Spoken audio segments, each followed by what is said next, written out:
Apollo 13. How 3 astronauts survived NASA's worst crisis. Astronaut Jack Swigert's voice cut through the static. "Okay, Houston, we've had a problem here." It was April 13th, 1970, day 3 of what was supposed to be a routine moon mission. Moments before, Apollo 13 had been coasting quietly through the void, nearly 200,000 miles from Earth. Then, without warning, a loud bang rocked the spacecraft. Warning lights flashed. Oxygen was suddenly venting into space. 3 astronauts found themselves in a crippled ship, fighting for their lives far from home. How did NASA turn near-certain tragedy into the successful failure, now known as Apollo 13? This is Black Box Investigation. Before we begin, subscribe, and don't miss what's next. The story of Apollo 13 begins with high hopes and a last-minute change. NASA's 7th crewed Apollo mission launched on April 11, 1970, aiming to be the 3rd moon landing. On board were Jim Lovell, a veteran astronaut on his 4th space flight, Fred Haise, a former test pilot on his first mission, and Jack Swigert, the command module pilot. Swigert wasn't supposed to be there. Just 48 hours before launch, he was swapped in when the original pilot, Ken Mattingly, was exposed to German measles. Ironically, Mattingly never fell ill, and he would later play a crucial role from the ground in helping save his crewmates. Apollo 13's target was a hilly area of the moon called Framaro. But as the mission began, public interest was low. Moon landings had started to feel almost routine. In fact, on the 2nd day of the flight, the crew gave a live TV tour of their spacecraft, joking and showing how they lived in zero gravity, only to find that none of the major networks carried it. The world was barely paying attention. That would soon change in dramatic fashion. The explosion. On the night of April 13th, about 56 hours after launch, Apollo 13 was nearing the moon. The crew had just finished their TV broadcast and returned to routine duties. One task was to perform a cryo-stir, turning on fans to stir the liquid oxygen in the service module tanks to prevent it from stratifying. Swigert flipped the switch. For a moment, all seemed normal. Then came a sharp boom. In mission control, engineers watched in alarm as their telemetry screens lit up with warnings. Aboard the spacecraft, Lovell and Swigert heard a thud and felt a shudder. "Houston, we've had a problem," Swigert reported calmly. "This is Houston. Say again, please," the Capcom, capsule communicator, responded. Lovell followed. "Houston, we've had a problem." At first, neither the crew nor controllers knew what had happened. Perhaps a faulty sensor or even a meteoroid strike.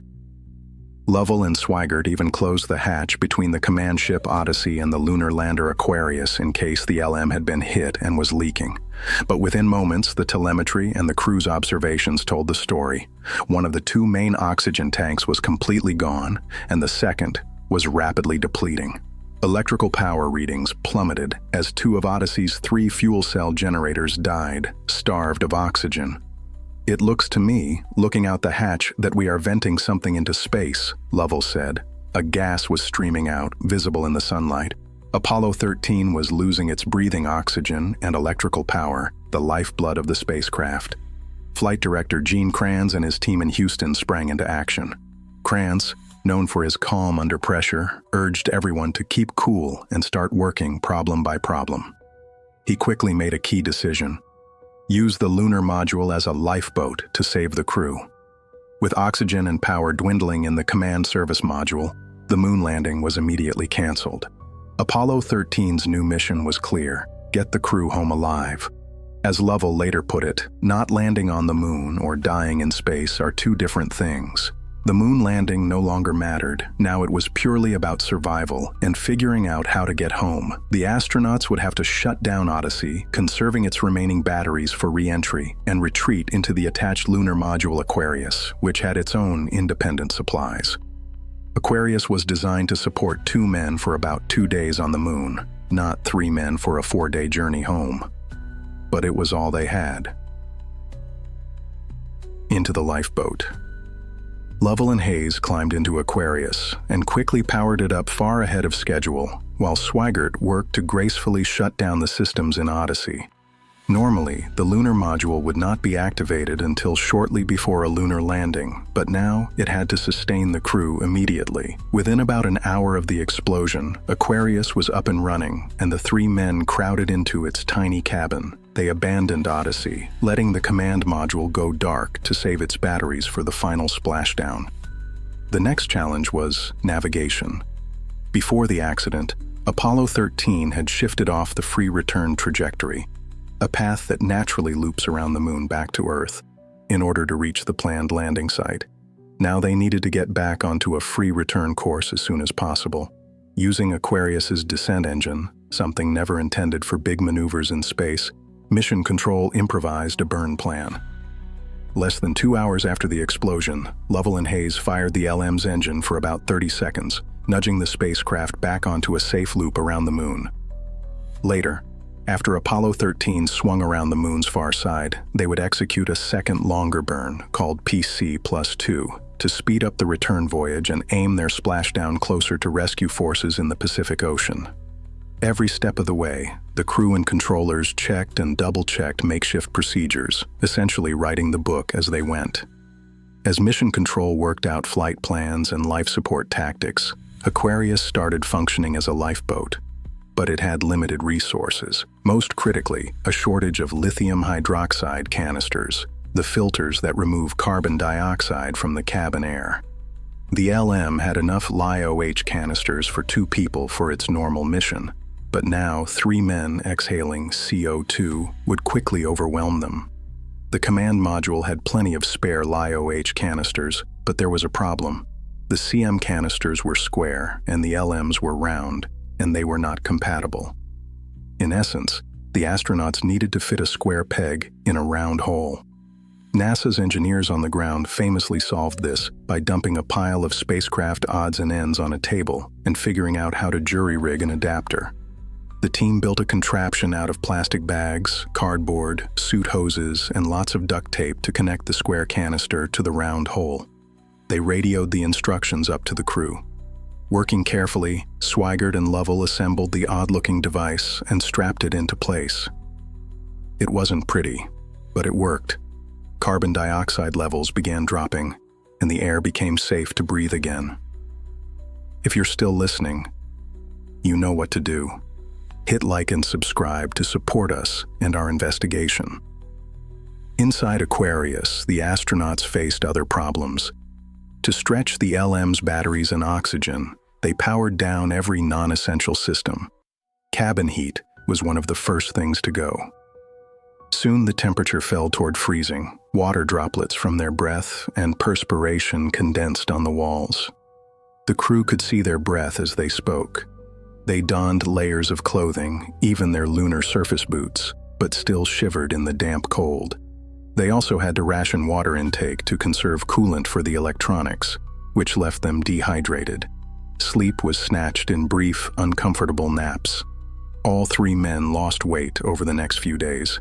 Fred Haise began running a fever. He had developed a urinary tract infection due to dehydration and stress. Despite chills and aches, Haise soldiered on with his tasks. While the astronauts endured these hardships, the team in Mission Control worked feverishly to keep them alive. At one point, the White House asked NASA for the odds of a safe return. The flight directors refused to estimate. In their view, there was no option but bringing them home. Flight Director Kranz later recalled thinking, "We will get them home." This intense focus pervaded Mission Control. Specialists managed power budgets, improvised procedures, and even tested full re-entry sequences in simulators as Apollo 13 sped back toward Earth. Apollo 13 looped around the far side of the moon on April 15th. For about 25 minutes, the spacecraft was out of radio contact, hidden behind the moon, an agonizing wait for everyone on Earth. Finally, a crackling voice came through. "Houston, Aquarius. How do you read?" The crew was back in contact, on course for home. As they swung past the moon, Lovell peered out Aquarius' window at the gray, cratered surface that he would not get to walk on.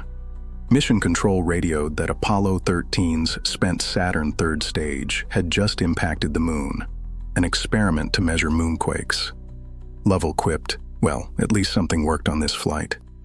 Even in crisis, the astronauts maintained a sense of humor, aftermath, and legacy. The world rejoiced at Apollo 13's outcome.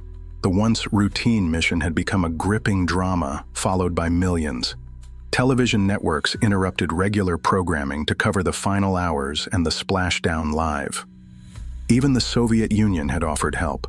They sent several ships toward the landing area in case international assistance was needed. Newspapers around the globe carried Apollo 13 on their front pages as people everywhere anxiously prayed for the astronauts' safe return. President Richard Nixon awarded the Apollo 13 mission operations team the Presidential Medal of Freedom, the highest civilian honor, for their heroic efforts. In a time of Cold War, the safe return of these astronauts was a unifying moment across the globe. In the weeks after, NASA convened an investigation. The Apollo 13 Review Board determined that the oxygen tank explosion was caused by a string of engineering and procedural errors.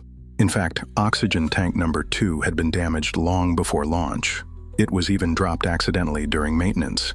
And later, during a pre-flight test, its heater was mistakenly powered at a much higher voltage than intended. That overheated the tank and likely melted insulation off its internal wiring. So when Swigert stirred the tank in space, a spark from those bare wires ignited the oxygen, triggering the explosion that crippled the ship.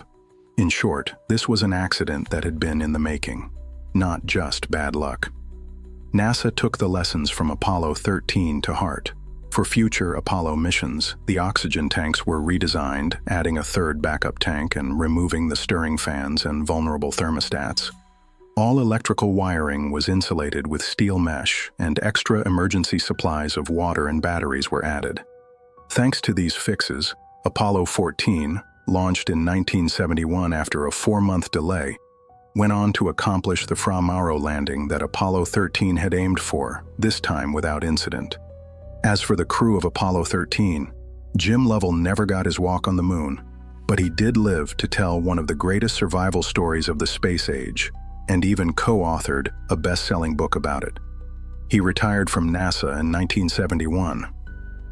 Fred Haise also never made it to the lunar surface.